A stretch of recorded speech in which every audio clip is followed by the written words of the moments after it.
बेटे और बेटियों, मध्य प्रदेश में आज कई महीनों बाद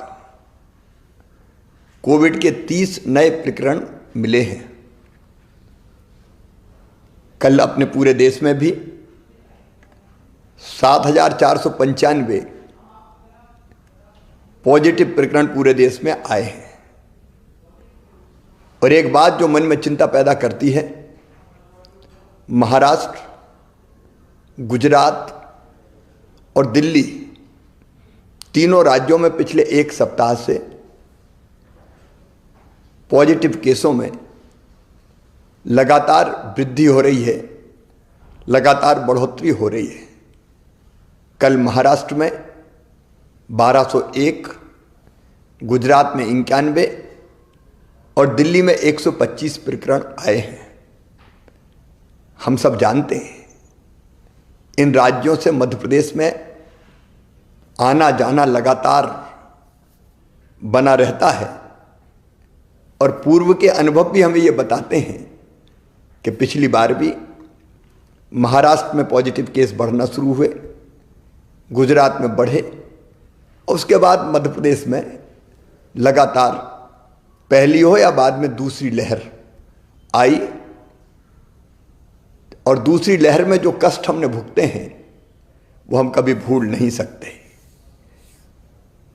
अगर पुरानी दोनों लहरों को भी देखा जाए, पहली हो या दूसरी हो, प्रारंभ इंदौर भोपाल से ही हुई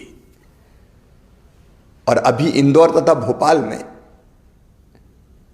प्रकरण बढ़ के लगभग साप्ताहिक प्रकरण नवंबर महीने की तुलना में दिसंबर में 3 गुने हो गए हैं। कोरोना ने अपना स्वरूप बदला है और नया स्वरूप ओमिक्रॉन के रूप में देश के 16 राज्यों में आ चुका है। इस संभावना से इनकार नहीं किया जा सकता कि मध्य प्रदेश में भी ओमिक्रॉन वायरस के केस मध्य प्रदेश में जल्दी आ जाएं। यदि हम पूरी दुनिया का भी अध्ययन करें और पूरी दुनिया का अनुभव देखें तो ओमिक्रॉन बहुत तेजी से फैलता है। इंग्लैंड में 1 लाख केस प्रतिदिन आ रहे हैं, अमेरिका में भी लगभग 2.5 लाख केस प्रतिदिन आ रहे हैं, यूरोप में भी ओमिक्रॉन बहुत तेजी से बढ़ रहा है।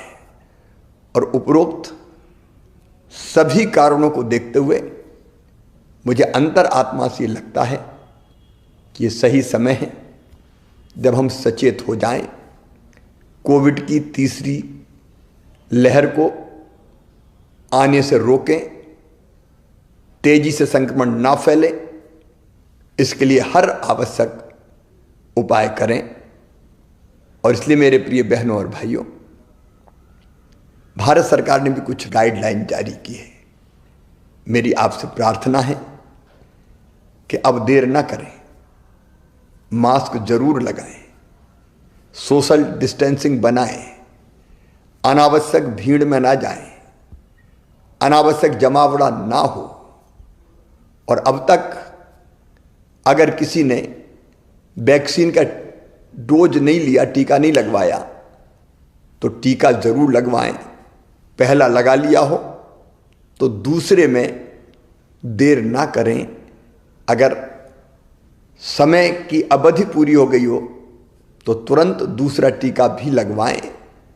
इसके साथ ही हमने पहले ही तय कर दिया था कि स्कूल में जो हमारे बच्चे हैं वो 50% की संख्या में ही जाएंगे ताकि वहाँ सोशल डिस्टेंसिंग बनी रह सके।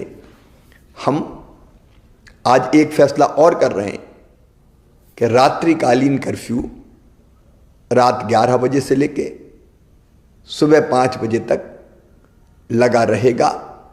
अगर आवश्यकता पड़ी तो कुछ और उपाय हम जरूर करेंगे। और हाँ, अगर कोविड का कोई पॉजिटिव केस आता है तो घर में अगर पर्याप्त स्थान है तो घर में उसको आइसोलेट करके इलाज करेंगे, और नहीं तो हर हालत में उनको हमको अस्पताल में ही भर्ती कराना चाहिए ताकि परिजन वायरस के संक्रमण से बच सकें। सावधान रहना है, याद रखना सावधानी में ही सुरक्षा है। मेरी प्रार्थना है आप सब सहयोग करें ताकि तीसरी लहर के संकट से हम अपने प्रदेश को बचा पाएं और अपनी जनता की जिंदगी की सुरक्षा कर पाएं। यह आप सबके सहयोग से ही होगा। बहुत बहुत